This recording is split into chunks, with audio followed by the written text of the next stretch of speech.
Lorsque l'on roule sur la rocade bordelaise et que l'on arrive aux sorties 10 et 11, qui peut savoir que précisément là se trouvait un camp d'internement français au service de la répression nazie.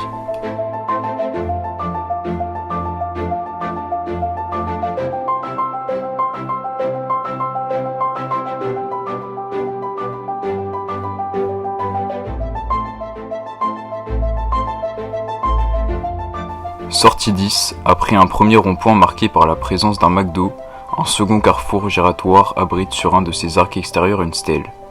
Celle-ci commémore l'internement de nomades, de réfugiés espagnols, d'internés politiques, de résistants, d'étrangers et de juifs au sein de ce camp durant l'occupation.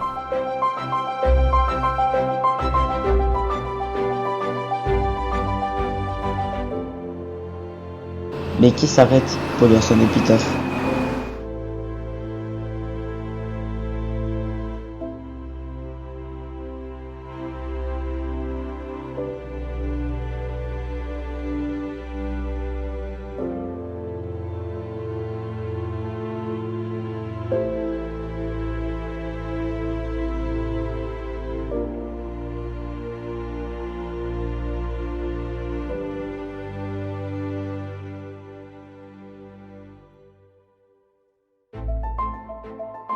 La stèle a été placée là car on pensait que l'entrée du camp se trouvait à proximité.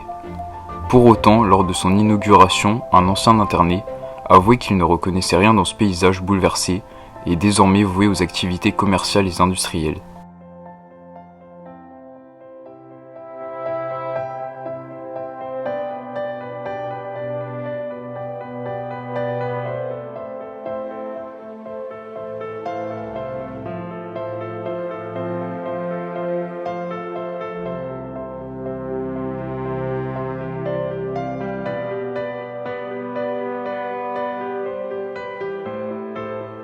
Notre projet consiste donc, à l'instar du camp de Gurs par exemple, à rendre lisible et compréhensible par tous le camp de Mérignac-Beaudésert. Les élèves des 3 établissements publics ont donc été sollicités afin de répondre aux problématiques suivantes.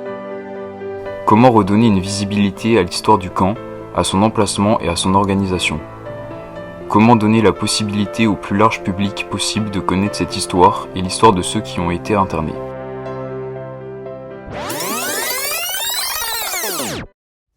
Sur demande des autorités allemandes du 25 octobre 1940 et créé par arrêté préfectoral du 11 novembre de la même année, à Mérignac au lieu-dit Beaudésert, un camp destiné à réunir tous les nomades du département. Puis, successivement, le camp permet aux autorités de l'État français d'interner les indésirables étrangers, notamment espagnols, les communistes ou présumés tels, qualifiés d'internés administratifs et les juifs.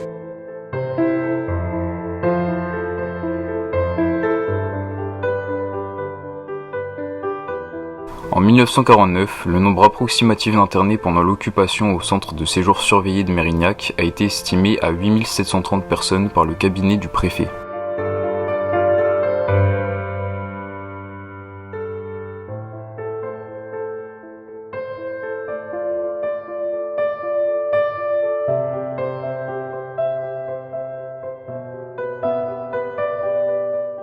La réalisation de ce projet nécessite donc des compétences variées pour lesquelles nos lycéens sont formés. Les étudiants de la section géomètre-topographe du lycée Léonard de Vinci ont d'ores et déjà positionné le centre de séjour surveillé sur un cadastre récent.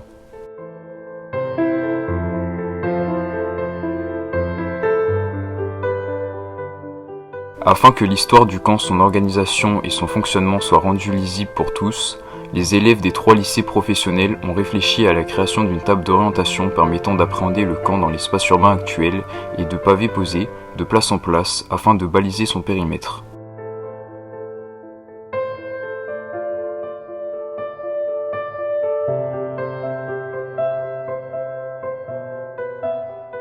Les élèves en EDPI au lycée Charles Péguy doivent numériser en 3D le plan du camp.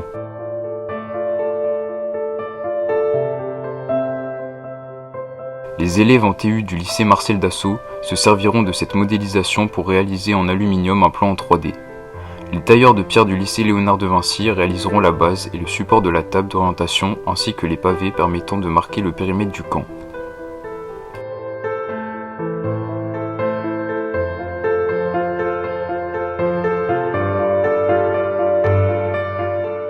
Un site internet présentera l'histoire et l'organisation du camp, ainsi que les parcours d'internés des différentes catégories de prisonniers. La table d'orientation ainsi que les pavés seront équipés d'un QR code permettant aux visiteurs de trouver un guide en ligne sur le site internet dédié.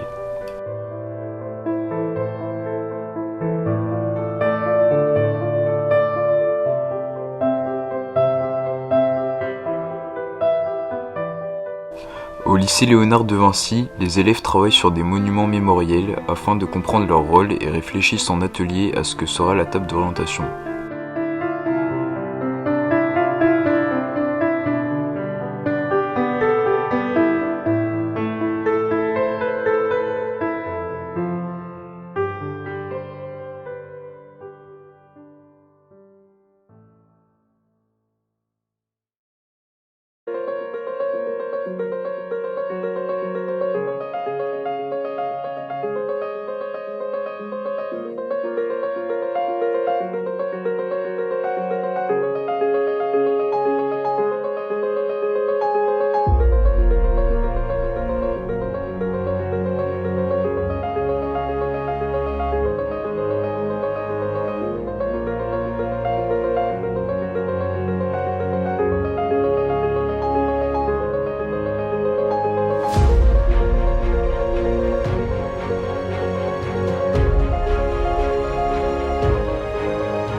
Ce projet mémoriel n'intime pas l'ordre du devoir de mémoire et prône la nécessité de savoir.